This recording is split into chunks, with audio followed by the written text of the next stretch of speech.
नमस्कार दोस्तों। रिसेंटली आपने एक चीज नोटिस किया होगा कि जब से यूएस ने अपनी फोर्सेस को विड्रॉ किया है अफगानिस्तान से, अचानक से नॉर्थ कोरिया की जो एक्टिविटीज हैं वो बढ़ गई हैं। स्पेशली मैं बात कर रहा हूं कि उन्होंने अपना जो न्यूक्लियर प्लांट है उसको स्टार्ट कर दिया था। उसके बाद से बहुत सारी टेस्टिंग की गई है मिसाइल्स की, और उसके तहत बताया जा रहा है कि वो अपने आर्सेनल को बढ़ाने की कोशिश कर रहा है। लेकिन अभी जो रिसेंट खबर ये आई है कि उन्होंने जो अपना मिसाइल टेस्ट किया था, दो मिसाइल बेसिकली क्या हुआ है कि जो जापान का एक्सक्लूसिव इकोनॉमिक जोन है वहां पर लैंड कर गया। तो इसको थोड़ा डिटेल से समझेंगे और ओवरऑल कॉन्टेक्स्ट से जानने की कोशिश करेंगे कि एग्जैक्टली चल क्या रहा है। काफी कुछ जानने को है, लेकिन उसके पहले अगर आप यूपीएससी या फिर किसी भी एग्जाम की तैयारी कर रहे हैं तो सिंपली आप हमारे ऐप को डाउनलोड कर सकते हैं और वहां पर जाकर जितने भी कोर्सेज हैं उसको आप काफी कम दाम पर अवेल कर पाएंगे। studyIQ.com पर भी विजिट कर सकते हैं। चलिए एग्जैक्टली हुआ क्या है यहां पर हम देखते हैं। बताया जा रहा है कि पिछले हफ्ते की बात है, ये जो लास्ट वीक चल रहा है आपका, यहां पर दो बैलिस्टिक मिसाइल, अब बैलिस्टिक मिसाइल का प्रोजेक्टाइल आपको पता होगा कि ये आपका जो हमारा एनवायरमेंट होता है उससे बाहर निकलकर इस तरह का प्रोजेक्टाइल आपको देखने को मिलता होगा। एक होता है क्रूज मिसाइल। तो रिसेंटली अभी देखा था हमने, जो क्रूज मिसाइल है जिसकी रेंज 1500 किलोमीटर तक बताई जा रही थी, वो भी टेस्ट किया। और उसके जस्ट बाद यहां पर बैलिस्टिक मिसाइल्स भी टेस्ट किए गए हैं जो कि लैंड किया है सी ऑफ जापान में। अब सी ऑफ जापान में आपको दिखाऊं, इसकी लोकेशन देख सकते हो, नीचे साउथ कोरिया, यहां पर ऊपर नॉर्थ कोरिया है, और उसके राइट साइड में ये पूरा जापान का आइलैंड्स आपको देखने को मिलेंगे, होकाइडो, होन्शु, शिकोकू, क्यूशु। तो यहां पर अगर आप देखेंगे कोरिया पेनिनसुला और जो जापान है उसके बीच में ये सी ऑफ जापान होगा। अब आपको पता होगा कि किसी भी टेरिटोरियल जो लैंड होता है वहां से 200 नॉटिकल माइल्स, उसको हम कहते हैं एक्सक्लूसिव इकोनॉमिक जोन। जैसा कि आप देख सकते हो, एक तो होता है टेरिटोरियल सी, कहने का मतलब है कि ये जो लो वाटर लाइन होता है वहां से अगर हम मेजर करें तो 12 नॉटिकल माइल्स तक ये पूरी तरह से उस देश का माना जाता है। लेकिन यहां से लेकर जो पूरा 200 नॉटिकल माइल्स है इसको एक्सक्लूसिव इकोनॉमिक जोन कहते हैं। कहने का मतलब है कि पूरी तरह से उस देश का नहीं है, लेकिन इसमें जो रिसोर्सेज पाए जाते हैं इस पूरे एरिया में वो उस पर्टिकुलर देश का होगा जहां से भी हम इसको मेजर कर रहे हैं। तो जो जापान है उसके लैंड से अगर आप देखोगे, ये जो डार्क ब्लू कलर में आपको दिख रहा है ये है आपका exclusive economic zone of Japan. और यहां पर क्या हुआ है कि जो नॉर्थ कोरिया ने अपना मिसाइल जो टेस्ट किया है वो लैंड कर गया है सी ऑफ जापान में। और जाहिर सी बात है, आप खुद सोच के देखो, भारत की तरफ से भी अगर मान के चलो कि गुजरात का जो कोस्ट हो गया या फिर महाराष्ट्र हो गया, अगर पाकिस्तान की तरफ से या फिर चाइना की तरफ से कोई टेस्टिंग की जाती है और वो अगर हमारे एक्सक्लूसिव इकोनॉमिक जोन में आकर गिरेगा तो ये चिंता की बात होगी। तो सेम चीज वहां पर जापान में देखने को मिल रहा है, और इसी को लेकर वहां के जो डिफेंस मिनिस्टर हैं उन्होंने इसके बारे में जानकारी दिया। देखिए, ऐसा नहीं है कि कोई पहली बार ऐसा हुआ है, पहले भी होता था, लेकिन 2019 के बाद से ये पहला इंसिडेंट ऐसा हुआ है कि जो इनका मिसाइल है वो जापान के एक्सक्लूसिव इकोनॉमिक जोन में जाकर गिर गया है। और इसी को देखते हुए जापान की तरफ से प्रोटेस्ट किया गया है। अभी आपको पता होगा उनके जो प्राइम मिनिस्टर हैं योशिहिदे सुगा, जो कि अभी जाने वाले हैं, दूसरे प्राइम मिनिस्टर बनेंगे बहुत ही जल्द।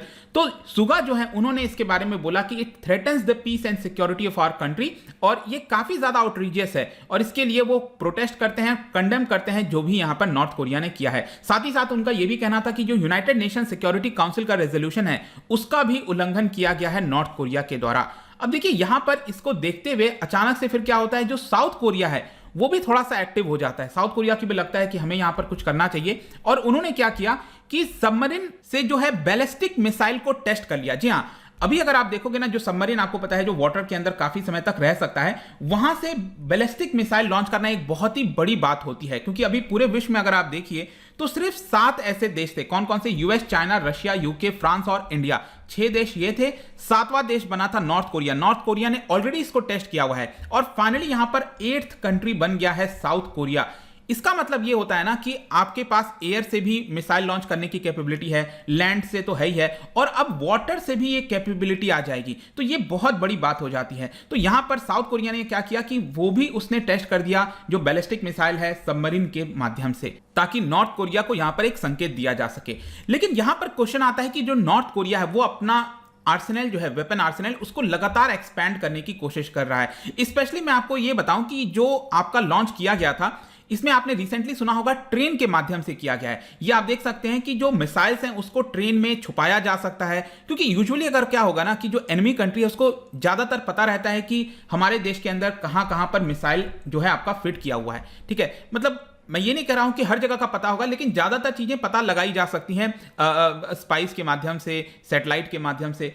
लेकिन क्या होता है, जो ट्रेन है, ट्रेन के माध्यम से आप उसको पूरे देश में कहीं पर भी ले जा सकते हो। तो एग्जैक्टली एनिमी कंट्री को पता नहीं होता कि वो जो मिसाइल है वो इस समय प्रेजेंट में कहां पर लोकेटेड है, ठीक है, और इसकी वजह से उसको लोकेट करना थोड़ा मुश्किल हो जाता है। तो यहां पर अब क्या किया है साउथ कोरिया बोल रहा हूं, नॉर्थ कोरिया ने, कि यहां पर जो मिसाइल है उसको ट्रेन के माध्यम से, ये आप देख सकते हो, ये ट्रेन के माध्यम से यहां पर 2 मिसाइल लॉन्च किए हैं और इनके द्वारा बताया गया कि 800 किलोमीटर की इसकी रेंज थी, जो कि हमने सक्सेसफुली टारगेट को हिट कर दिया है। और इसकी वजह से क्या होगा कि जो नॉर्थ कोरिया ने ये जो मिसाइल लॉन्च किया, इसकी वजह से जो आसपास का पूरा रीजन है, चाहे साउथ कोरिया हो गया या फिर यूएस मिलिट्री के जितने भी बेसेस हो गए, वो इसके अंडर में आ जाते हैं। साथ ही साथ ट्रेन से लॉन्च करने का फायदा, जैसे मैंने आपको बताया, कि ये एक और प्लेटफॉर्म दे देता है नॉर्थ कोरिया को, मतलब मोबाइल जो ट्रक्स होते हैं उसके माध्यम से तो किया जाता है, ग्राउंड पैड्स के माध्यम से किया जाता है, सबमरीन मैंने आपको बता दिया, अब ट्रेन के माध्यम से भी नॉर्थ कोरिया ने इसको सक्सेसफुली कर दिया है। लेकिन यहां पर मैं एक और चीज आपको मेंशन करना चाहता हूं, जो एक्सपर्ट्स हैं उनका यह कहना है कि देखो, रेल नेटवर्क के माध्यम से आप इसको कहीं भी ले जा तो सकते हो, लेकिन जब भी कोई वॉर वगैरह का सिचुएशन आता है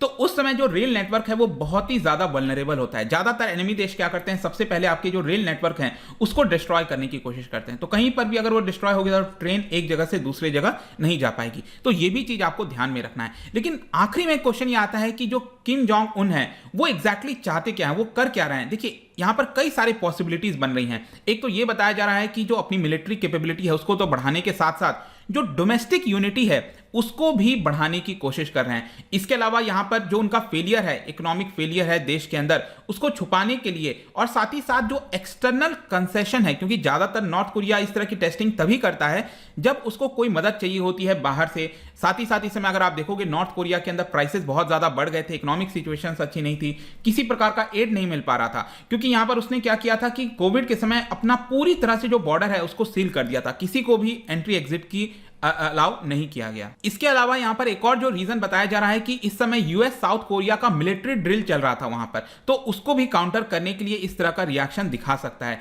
साथ ही साथ यहां पर जैसे मैं आपको बताया कि विश्व से रिलीफ की मांग कर सकता है इस पर्टिकुलर टेस्ट के माध्यम से। अब आगे क्या होगा, देखिए आगे बताया जा रहा है, आपको एक और चीज ध्यान रखना है कि जो चाइना है वहां पर, मतलब बीजिंग में विंटर ओलंपिक्स होने वाला है अगले साल। अब इसमें क्या होगा कि नॉर्थ कोरिया जो है उसके पास ज्यादातर मैक्सिमम नवंबर तक का टाइम है, नवंबर तक जो भी कुछ करना है वो करेगा, टेस्टिंग वगैरह करेगा। जैसे कि बताया जा रहा है कि 10 अक्टूबर को जो उसके पार्टी की फाउंडेशन डे है, वर्कर्स पार्टी फाउंडेशन डे, वहां पर वो टेस्ट कर सकता है एक और न्यूक्लियर वेपन किसी टाइप का।